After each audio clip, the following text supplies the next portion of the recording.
Good evening, everyone. Welcome to tonight's video, and we'll be talking about law of sines. This is the opener to the new unit, and let's get right to it.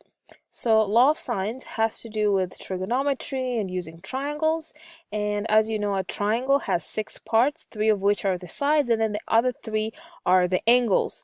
So, the angles here are in the capital letters in the blue, and then the sides. So, for instance, angle A, the side opposite to that is side A. So those match up like that. And then the shape and the size of a triangle can be completely determined by fixing 3 parts, but it's not 3 random parts. This has to be some 3 very specific quote unquote right parts in order to solve the other remaining parts. So we're talking about how do we determine these are the 3 right parts. It's by using triangle congruency of angle, angle, side, angle, side, angle, side, angle, side, side, angle, side, or side, side, side. And that last one, which is angle, angle, angle, really determines only similarity, because I can have same angles but very different side lengths. So, and this is affected by something called dilation, but we don't need to worry about that. So with the first thing that we'll be looking at here, which is the law of sines.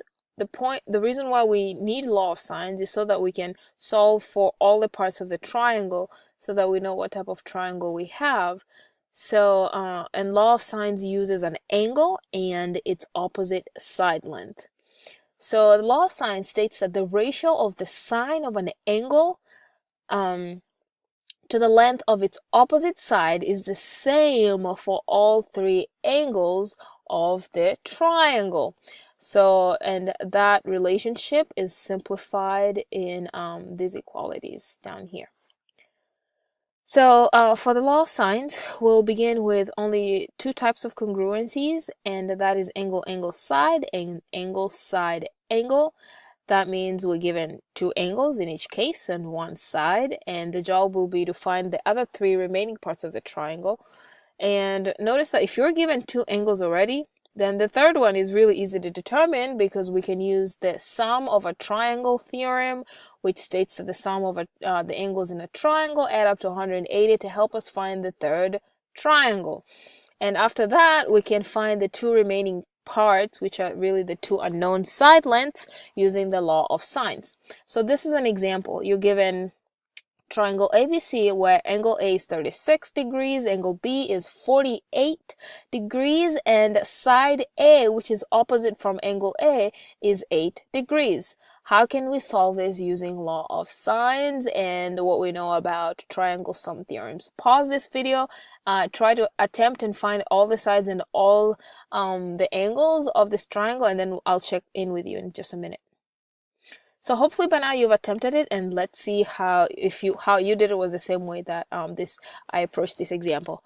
So given those 2 sides, I drew a triangle over here on the left. Angle A is 36. Opposite of angle A is side A, which is 8 degrees.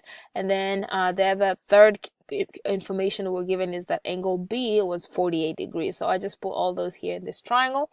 Now, in order to find angle C, we can subtract angle 36 and angle 48 degrees from 180. This is because of the triangle sum theorem, and that tells us that angle C is 48 degrees. So at this point, I have my 3 angles. So, and I already have a side A because that was given to me. And now I can implement law of sines to find side B and side C, which are opposite from those angles in uppercase. So now I set up my ratio. Since I already know this side 8, I'm going to set up my left side as the known side. I've got the sine of 36 degrees divided by the side length A, which is 8, equals the sine of 48 divided by the side length B, which I'm trying to find. I can use cross multiplication at this time, and that determines that side B is 10.115. And I can repeat the same now using either angle A or angle B, because I already know the side lengths for those, to help me find side C, and that gives me this. So that's all for right now, and I'll check in with you later.